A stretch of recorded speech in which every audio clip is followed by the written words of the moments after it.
बुद्धं शरणं गच्छामि, धम्मं शरणं गच्छामि, संघं शरणं गच्छामि। जी हाँ, बौद्ध पूर्णिमा के दिन, ये वो दिन है जब महात्मा बुद्ध का न सिर्फ जन्म हुआ बल्कि इसी दिन ज्ञान प्राप्ति हुई और इसी दिन महापरिनिर्वाण भी हुआ। तो आज से बेहतर दिन बौद्ध दर्शन पर या बौद्ध के विचारों को जितना मैं समझ पाया हूं आप तक संप्रेषित करने के लिए इससे बेहतर दिन संभवतः हो नहीं सकता था। या ये कह लें कि अगर आज बुद्ध की बात नहीं की तो फिर किसी तरह के ज्ञान की बात नहीं की, किसी तरह की महत्वपूर्ण चर्चा। सबसे पहले हम देखते हैं सिद्धार्थ गौतम। मैं उस समय की बात कर रहा हूं जब एक राजकुमार राजा शुद्धोधन के दरबार में है, युवराज है और सारी सुख सुविधाएं हैं, लेकिन सारी सुख सुविधाओं को त्याग कर दुनिया की सच्चाई से वाकिफ होकर और कैसे लोगों को और बेहतर निर्देशन दिया जा सकता है, ज्ञान दिया जा सकता है, उस बात से प्रेरित होकर उन्होंने वो भौतिक सुख त्यागा, तपस्या की, ज्ञान प्राप्त किया और वो सिद्धार्थ गौतम महात्मा बुद्ध बन गया। और केवल महात्मा बुद्ध नहीं बने, उनकी शिक्षाओं ने, उनके ज्ञान ने, उनके व्यक्तित्व ने, उनके चरित्र ने इतना बड़ा संदेश दिया कि वो भगवान बुद्ध कहलाए। हिंदू धर्म में पूरे विष्णु का अवतार स्वीकारा गया। ये बात अलग है कि वो बुद्ध जो खुद ईश्वर की अवधारणा में विश्वास नहीं करते थे, भगवान की अवधारणा में विश्वास नहीं करते थे, लेकिन उनका व्यक्तित्व इतना बड़ा हो गया कि लोगों ने उन्हें ही भगवान मान लिया, वो भगवान बन गए। और इसीलिए जब हम बात करते हैं तो महात्मा बुद्ध के साथ भगवान बुद्ध की बात करते हैं। सबसे पहले बुद्ध के दर्शन की जो मूल बात है वो है सबसे पहले 4 आर्य सत्य। बुद्ध ने इस 4 आर्य सत्य में पहला सत्य कहा दुख है। वो पलायनवादी नहीं है कि नहीं भैया सब कुछ अच्छा है, दुख है। दूसरा उन्होंने कहा कि दुख का कारण है, ये वैज्ञानिकता है। केवल कह देना कि ऐसा है इसी पर सीमित नहीं रहा, इसके कारणों की खोज की। और दुख के कारण है में एक सिद्धांत जो बौद्ध दर्शन की वैज्ञानिकता को टच करता है और वहां आता है प्रतीत समुत्पाद।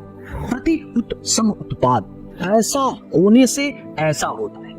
अगर हम साइंस की भाषा में बात करें, फिजिक्स की भाषा में बात करें तो इसे हम थ्योरी ऑफ कॉजेशन कहते हैं, कारणता सिद्धांत कहते हैं कि अगर ऐसा ऐसा होगा, इन कारणों से यह कार्य या ये घटना जन्म लेती है।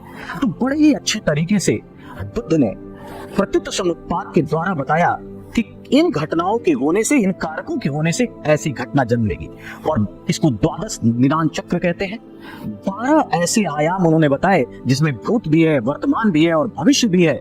और इस तरह से बताया कि किस तरह अगर हम फॉलो करें, इस बात को जाने, तो जन्म, मरण और दुख के इस दुष्चक्र से हमें हमेशा के लिए मुक्ति मिल सकती है। तो दूसरे में था दुख का कारण है और यहीं पर आता है प्रतीत समुत्पाद।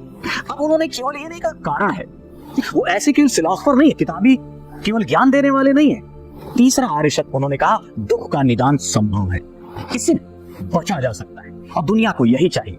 सब कोई जानता है दुख है, ये तो सब एहसास कर लेता है, कुछ कारणों की पड़ताल भी हो जाती है, लेकिन यह संभव है कहकर आशा जगाई। और चौथा आर्य सत्य उन्होंने कहा कि अगर मैं केवल ये नहीं कह रहा हूं कि संभव है, बल्कि ये रास्ते हैं।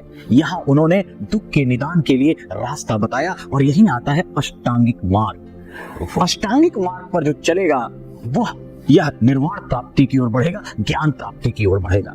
और यहीं पर सम्यक दृष्टि से लेकर और सम्यक समाधि तक की बात की। इन 4 आर्य सत्यों के द्वारा ही बुद्ध ने कहा। और यहां पर एक चीज और बता दे, बुद्ध का अर्थ है ज्ञानी व्यक्तित्व, ज्ञान से प्रकाशित व्यक्ति। जो भी इनलाइटेंड है, ज्ञान से प्रकाशित है, वो बुद्ध है। महात्मा बुद्ध, उनका नाम जैसे पहले का सिद्धार्थ गौतम है, लेकिन जब ज्ञान प्राप्त हुआ वो बुद्ध हो गए। इसका मतलब जो भी ज्ञान प्राप्त करता है, जो भी इनलाइटेंड होता है, उसे हम बुद्ध कह सकते हैं। और बुद्ध की शिक्षाएं भी यही कहती हैं। और दूसरा नंबर, अगर हम बुद्ध की इस परिचर्चा को आगे बढ़ाएं तो 4 आर्य सत्यों की बात, दूसरी बात जो मैं आपसे करना चाहता हूं, खासकर युवा पीढ़ी से, जहां बुद्ध सबको याद होने चाहिए, और वो है जब वो कहते हैं आत्म दीपो भव, नो दाइक सेल्फ, अपना प्रकाश खुद बनो।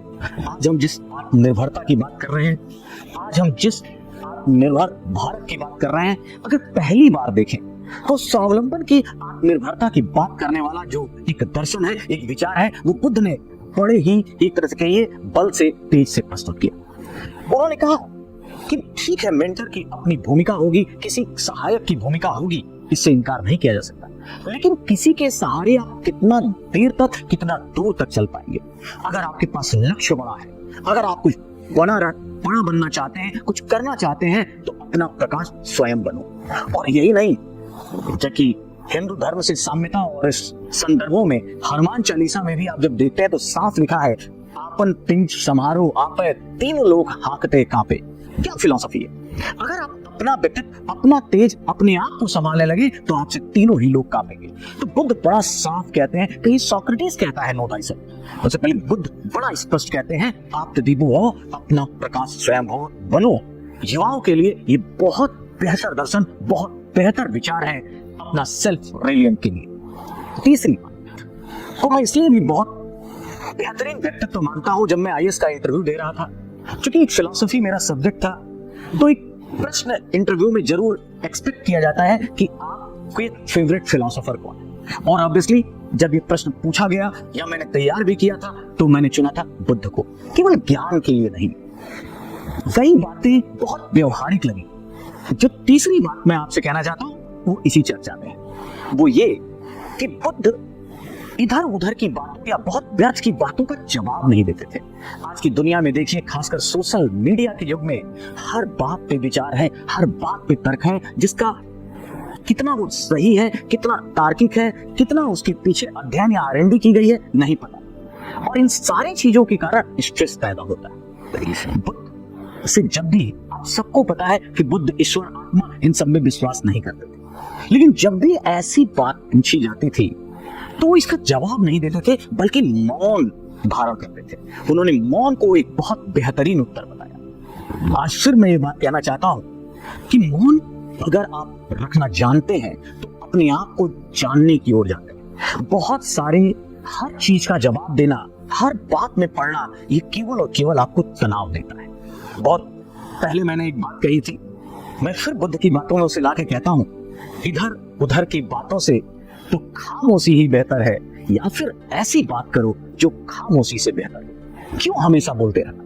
एक और बहुत बढ़िया दार्शनिक, एक प्रसिद्ध विचारक कहते हैं कि समझदार प्रश्न पूछते हैं और जो मूर्ख होता है वो हर बात का जवाब देता है, हर पचड़े में, हर तर्क में, हर विवाद में पड़ता है।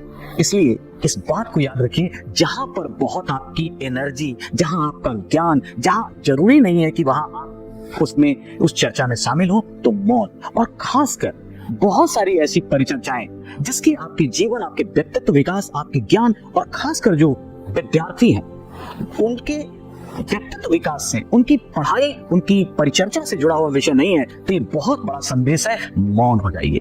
बुद्ध साहब जब भी ऐसी बात होती थी, ईश्वर के बारे में पूछा जाता था, तो वो न जवाब देते थे कि है या नहीं है, बस मौन होकर मुस्कुराते थे। तो मुस्कुराइए और मौन रहिए, सीखिए इसे।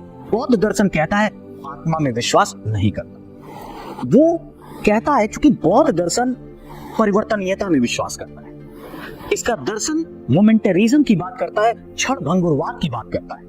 कहता है कि हर चीज बदलता रहता है, कोई भी चीज स्थायी नहीं है, और जो स्थायित्व की बात नहीं करेगा फिर वो आत्मा की अजरता, अमरता कैसे मानेगा। इसीलिए जब इसी समय की अगर बात देखें परिवर्तनीयता की, तो जब हेराक्लिटस कहते हैं no man ever steps twice in the same river, मतलब जब एक ही व्यक्ति दो बार उसी नदी में नहीं उतर सकता। ये सब परिवर्तनीयता और क्षण भंगुरतावाद का सिद्धांत है। बुद्ध आत्मा को नहीं स्वीकारते, इसीलिए इनका दर्शन नैरात्यवाद है। बुद्ध कहते हैं कि अपने विचारों पर ध्यान दो, अपने विचारों को बेहतर बनाओ, क्योंकि आपके विचार शब्द का रूप लेंगे। फिर अपने शब्दों पर ध्यान दो, क्योंकि आपके शब्द आपका कर्म बनेंगे, और अपने कर्मों पर ध्यान दो, क्योंकि ये स्वयं तुम बनोगे, क्योंकि कर्म के आधार पर ही आपका निर्धारण होगा। तो इसलिए जब कोई क्षण भंगुरता की बात करता है, परिवर्तनशीलता की बात करता है, तो बट ऑब्वियस है वो आत्मा की अजरता, अमरता नहीं मानता, आत्मा का कॉन्सेप्ट तो नहीं मानता, लेकिन कर्म की प्रधानता के आधार पर पुनर्जन्म मानता। ऐसा दर्शन जिसने पूरी दुनिया को अपने ज्ञान से, अपने विचार से न केवल आकर्षित किया, बल्कि आप देखिए भारत से बाहर हीनयान, महायान या फिर थेरवादी शाखा, जिस भी रूप में है, लगभग साउथ ईस्ट एशिया, चाइना, सबको अपने ज्ञान में, सबको अपने आगोश में लपेटे हुए है, समेटे हुए है। आज जब बुद्ध पूर्णिमा के दिन मैं आपसे चर्चा कर रहा हूं, तो मैं बार बार ये बात कहना चाहता हूं कि अभी इस वर्तमान विश्व को जितनी जरूरत बुद्ध के ज्ञान की है, बुद्ध के विचारों की है, बौद्ध दर्शन को अपनाने की है, संभवतः वो 600 BC में उतना नहीं था जितना आज है। तो फिर मैं इसी बात से समापन करता हूं, बुद्धम शरणम गच्छामि, धम्मम शरणम गच्छामि, संघम शरणम गच्छामि, जो कि बुद्ध या बौद्ध धर्म का त्रिरत्न है।